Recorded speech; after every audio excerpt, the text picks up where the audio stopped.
ربك الذي خلق صدق الله العلي العظيم شهد نشهد الله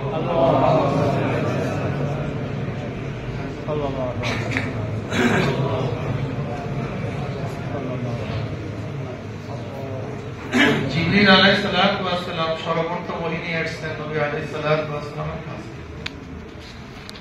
ইকরা বিসমি রাব্বিকাল লাযী খালাক, পড়ো আল্লাহর নামে সাহায্য, তোমার রবের নামে সাহায্যে তুমি পড়ো, যিনি কি করেছেন? সৃষ্টি করেছেন। আল্লাহ যে খলক খলক খলকে মাহফুল পাঠ করেছে, ফের মাহফুল কি সৃষ্টি করেছে উল্লেখ করা হয়। কেন? ব্যাপকতা আল্লাযী খালাকা কুল্লা শাই, পড়ো তোমার ওই রবের নামে সাহায্যে, তিনি সমস্ত জিনিস সমস্ত জিনিস স্রষ্টাকে আল্লাহ। তাই কোরআনের সূচনা হচ্ছে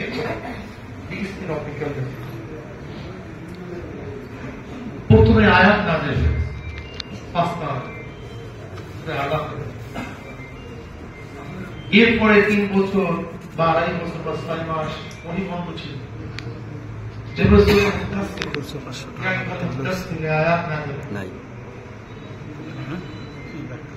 সবচেয়ে পূর্ণাঙ্গ সূরা নাযিল সূরা কাহফ, পূর্ণাঙ্গ সূরা নাযিল হয় সূরা কাহফ।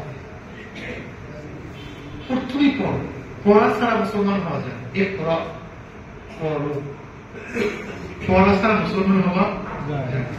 নামাজ ফরজ, নামাজের মাসালা জানা ফরজ, ওযু ফরজ, ওযুর মাসালা জানা ফরজ, রোজা ফরজ, রোজা মাসালা জানা ফরজ, নামাজ ফরজ, কিরাত ফরজ, কিরাতকে সহি করে পড়া ফরজ। বুঝতে নামাজ ফরজ, কিরাত ফরজ, কিরাতকে শুদ্ধভাবে পড়াও কি ফরজ। এখন ঘরে তো পড়াশোনা করা ছাড়া আপনি নামাজ পড়বেন কিভাবে? ছোট ছোট করে কোনো সম্পর্ক নাই। মুসলমান পড়াশোনা ছাড়া মুসলমান হতে পারে। তোলাম তো একদম পারিয়ে যেতে আলাদা করলে প্রত্যেকটা নর নারীর জন্য এটা অর্জন করা খরচ। নবী আলাইহিস সালাতু কি বলেন? কুন আলিমান আও মুতাআল্লিমান আও মুস্তামিআন আও মুহিব্বান ওয়ালা তাকুন খামিসাল ফাতাহি। আলেম হও, সবাই আলেম হও। আলেমের সুযোগ নেই আলেমের ছাত্র হও, আলেমের ছাত্র হওয়ার সুযোগ নেই আলেম যা বলে শোনো।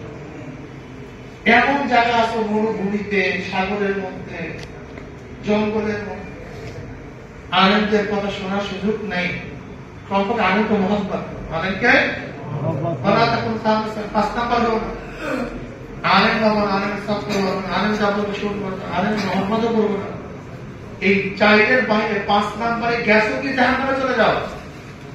জাহান্নামে যাওয়ার কোনো সুযোগ নেই, কোনো সুযোগ নেই। এর জন্য পড়াশোনা এলেন। নবী আলাইহিস সালাতু ওয়াস সালাম বুখারীর মধ্যে রওয়ায়াত আছে, খায়রুকুম মান তাআল্লামা কুরআনা ওয়া আল্লামাহু। তোমাদের মধ্যে সর্বোত্তম, সর্বোৎকৃষ্ট, সর্বশ্রেষ্ঠ, সবচেয়ে দামি 2 ব্যক্তি। কয় ব্যক্তি? কোরআনের উস্তাদ, কোরআনের ছাত্র।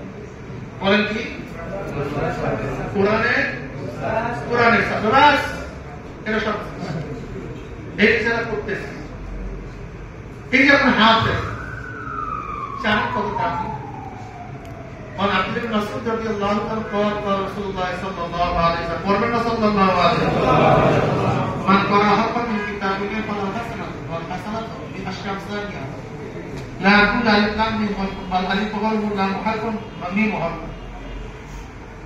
তিরমিজির মধ্যে রওয়ায়াত আছে, যে ব্যক্তি কোরআনের একটা হরফ তেলাওয়াত করবে আল্লাহ পাক তার আমলনামায় 10টা নেকি দেবে। সুবহানাল্লাহ।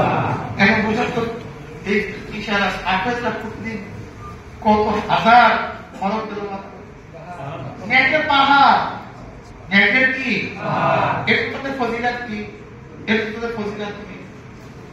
একজন আমলি হাফেজ, আমলি হাফেজ এমন 10 ব্যক্তিকে সুপারিশ করিয়া জান্নাতে নিয়ে যাবে যাদের তো জাহান্নাম হওয়া দিচ্ছে। কইবেন না সুবহানাল্লাহ। এখন হাফেজের বাপমার ফজিলত, বাপমাকে রাখিয়া বাচ্চারা কি জান্নাতে যাবে? যারা দান করে, উস্তাদ যে উস্তাদের কাছে শিখছে, যাকে মহব্বত করে, তাকে রাগিয়ে জানাতে যায়, সন্তানকে রাগিয়ে কেউ খানা খায়, আবার কি বাপ মা ক্ষুধার্ত যাকে বাচ্চার মুখে খানা যায়।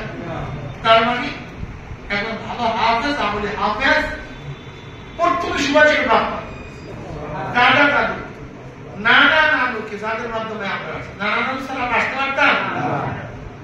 নানা নানু ছাড়া আমার মা হইতো না, দাদা দাদু ছাড়া আমার বাবু হইতো। আমি আসতাম তাদের মাধ্যমে, তাদের রেখে যাবে। একজন আলেম কত হাজার মানুষকে সুপারিশ করে জান্নাত নিয়ে তার হিসাব নেই কোনো গুনাহ নেই। একজন আলেম, সবখানে আলেম, কাছে আলেমদের দাম বেশি, হাফেজের দাম বেশি, কোরআন তেলাওয়াতকারীদের দাম বেশি। কথা ঠিক না ভাই? কোরআন এমন এক মোজেজ, এমন এক কিতাব যা নিজে বললে সওয়াব, কেউ পথে শুনলেও সওয়াব। আল্লাহু আকবার। কোরআন দিকে তাকিয়ে থাকতো সওয়াব। এরকম যে কেউ আঙ্গুল কোরআনের মধ্যে খালি দেয়, দাঁড়াইতে থাকে, তাও সওয়াব। তিন জিনিসের দিকে তাকায় থাকা সওয়াব। কাবার দিকে তাকায় থাকবেন, এমনি সওয়াব।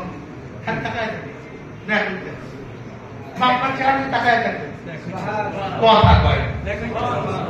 যদি হাদিসের মধ্যে আছে কেউ যদি বাপ মায়ের চেহারার দিকে রহমতের নজরে তাকায়, একটা হজের সওয়াব হয়। সুবহানাল্লাহ।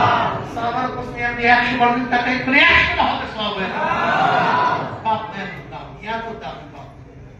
অথচ আমার বাপ মার সাথে দেয়া নেই। ওয়ালা তাকুল্লাহু মুফতান ওয়ালা তানহারহুমা। বাপ মার সাথে এমন ব্যবহার করিও না যে বাবু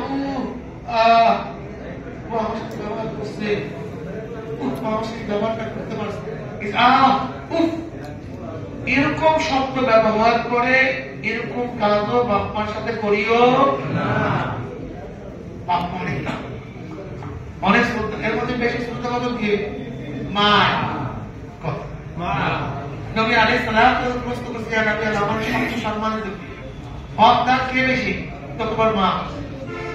তারপর তোমার মা, তারপর আপনার তোমার মা, মা আমার, তোমার বাবা, মা মা, তিনবার মা, এরপরে কথা মা কত দাম। এখানে মায়ের মর্যাদা বেশি না কম? আচ্ছা, আমরা সমঅধিকার, সমঅধিকার হওয়া উচিত না ন্যায্য অধিকার হওয়া উচিত? কথা করে ন্যায্য অধিকার হওয়া উচিত, সমঅধিকার।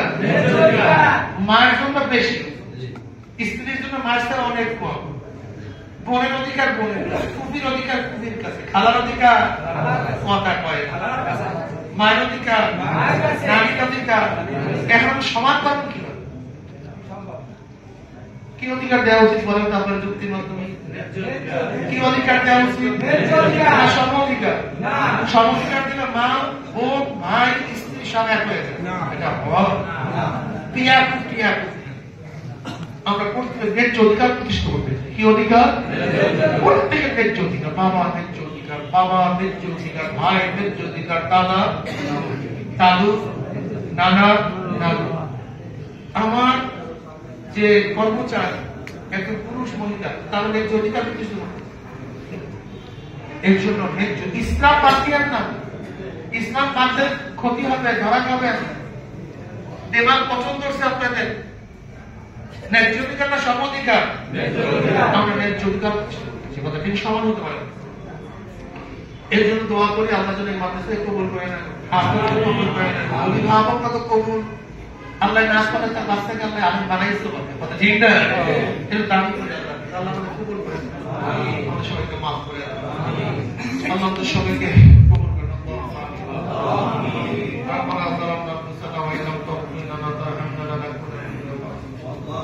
ربنا آتنا في الدنيا حسنة وفي الآخرة حسنة وقنا عذاب النار. اللهم